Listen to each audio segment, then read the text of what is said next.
Let me just finish up by saying that probably the greatest failure in the Jewish progressive world has been the lack of activism around the environment. That I would say Arthur Waskow and the Shalom Center for many years has been the lone voice around the importance of Jewish environmentalism and the importance of dealing with ecological disaster. And I think a sad failing of the Jewish progressive community has been that failure to really address issues. And I have to say, having been involved in that for a number of years, one of the issues is that the Jewish establishment was officially promoted, was worried about US energy dependence on the Mideast oil. So the official policy of the Jewish community was to encourage as much US energy independence as possible. That meant promoting fracking, promoting drilling, promoting natural gas. Every possible way for the United States to mine and exploit energy was thought okay, because then we wouldn't be dependent on Middle East oil, and we didn't have to depend on Arab states that were, in their opinion, against Israel. So that has hamstrung the progressive Jewish community as well, in terms of funding and other things. And it's time now that we really put more energy into that. And then actually a new Jewish organization was formed a few months ago called Dayenu, whose focus is in fact the environment. So let me just finish up by saying that we have the teachings of Judaism are clear about justice. There's a debate in the Talmud between Rabbi Akiva and Rabbi Azai about what's the greatest principle in Torah. Rabbi Akiva says, treat love your neighbor as yourself. You have to recha kamocha. And Ben Azai says, no, the greatest principle in Torah is B'Tselem Elohim, that all human beings are created in the image of God. So we actually don't have to decide which of those two is right in that debate, but both of those positions tell us that social justice is at the core of Judaism. Thank you very much, Rabbi Liebling. It was quite a... Please call me Mordechai, that'd be much easier for me. Thank you. So Mordechai, that was really what I was hoping for. You took us on quite a journey of a range of things that we really should be juggling in our minds when we bring up the subject of Jewish social justice. And I appreciate your frankness in talking about some of the controversies, because we really do need to face those as well. I was hoping that we could allow men to speak for 1 or 2 minutes. And I am hoping men will speak like the example I gave, like what is in your heart right now? What truth do you see in this topic that sort of guides you? And then second, or if you don't have something you want to share on that question, could you share something about, is there a burning question that you'd like to answer? Because I don't think in the next 25 minutes we'll resolve some of these topical things, but I do think that we would learn from what we each struggle with, or which guides us. And then I asked Mordechai to sort of summarize what men have spoken about in the last 5 or 7 minutes. And then if there's a lot of interest from a lot of different people, we can do more of these things. So Mordechai, did you want to say something? No. Okay. I'm happy to listen right now. Okay, great. So I'm going to put it back on participant screens. And if someone would raise their hand, I will try to call on you. Okay, so Ira. Hi. Thanks for doing this, everyone. I actually feel like only Elliot's face is familiar, so this is the first time I'm meeting all of you. I don't have a clear answer to any of these questions, but I'm really glad that we're having the conversation. I work for the Federation, so I'm kind of like on the Jewish mothership, straddling the intersection of all these different perspectives that you brought up, Mordechai. And I think the one thing that I can say with certainty is that you don't, like you mentioned with the BLM platform, you don't need to appreciate or agree with every single tenet or pillar of opposing viewpoints. In like the key is really just to be a mensch first, kind of what we're talking about, where you can identify with other people's suffering without having to agree with every single thing they stand for. And I think that there's a lot of room for dialogue that people just shut off because they just see one little niche thing that triggers them. Like I remember when I was in journalism school, way, over 15 years ago, they would show us articles about the Palestinian-Israeli conflict, and people who were biased to one side or the other would see the exact same text and think it was biased against them. And it like left no room for conversation about like maybe there are things that are contrary to the perspective you're bringing to the table that you just haven't considered.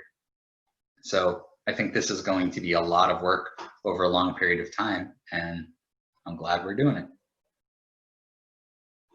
That's it. Thank you. Joe Marks. Okay, so the struggle has been going on for a very, very long time. I retired to St. Augustine about 17 years ago because it was a nice beachy town. It had lots of history. It was a college town. Little did I know the checkered history of this place. Dr. Martin Luther King had said when he visited here that it was the most dangerous town in the South, worse than Montgomery, worse than Selma. It's the site of the largest mass arrest of rabbis in American history. They were arrested in 1964 when Dr. Martin Luther King asked for help from the Jewish community. So I got involved with a project to bring the living rabbis down for the 50th anniversary of this, and held seminars, etc. And from that has spouted community conversations that are interfaith that now draws about 50-ish members of the general community to just sit in the same place. Prior to the pandemic, it was in a church in town. Now it's on Zoom. But it's been enormously instructional hearing from the 10 to 15 African Americans that are part of this group that talk about what it was like and what it is like to live every day of your life as a person of color, and the amount of work that it's going to take systemically is enormous. But if we each put together groups to have dialogues with people that look different, have different experiences than ourselves, I think it would go a long way if you do this in your community, even going outside of the temple realm. I'm also social justice co-chair of my temple. Thank you, Joe. That's been my experience here. Individual actions, community, that's a great point. Who else would like to share some? Yosef August. Yeah, thank you, Elliot. Thank you, Mordechai and Reb Mordechai and Rabbi Mordechai, all of you. I grew up and had a seminal experience in an Orthodox community in the Bronx, where we came to my rabbi and asked for his support to help integrate our housing project. And he turned us down unabashedly, explicitly, etc. And it was a deeply traumatic experience for me about what I thought my Judaism was about. And fast forward to current experience, both in Mishkan, which is the synagogue in Philadelphia, which has a very, very intensely rich, robust social justice community inside it. And it's why I think Mishkan exists. And also some sense of, even from this tonight, and some things that have happened in Menschwork. And my hope is that just the things that Mordechai was talking about in terms of our owning our privilege, of all of what our privilege is. It's not just white skin, but it's also all sorts of things related to influence, that we will find ways that we will be able to be pivotal in some places because of those very pieces of leverage. My trouble now is it's the how, but I don't expect to spend a lot of time in the wilderness about that. It's not a time to shop, it's a time to do. Divarti. Thank you, Yosef. Who else would like to speak? Simon. I just have a sort of question, like of clarification. I think I heard you say, Mordechai, that like the congregational social activism is a relatively new phenomenon of the last 10 years. It didn't really exist much before then. Simon, let me stop you. That's not what no, I was referring to a very specific kind of organizing called congregational-based community organizing. Congregational social action is, as 100 years old. Right, that's what, I mean, that was what my question was. So what's the new term, which I immediately forget, how does that differ and be a step forward from sort of the social justice committee, and what's it trying to do that's different?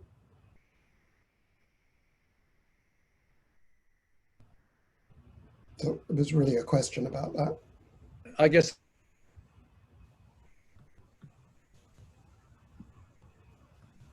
Mordechai, we were not hearing you there, but I'll address Simon's question at the end so that other folks can have a chance to talk. thank you. Who else would like to speak? Raise your hand. Wave. I've got Chayamo.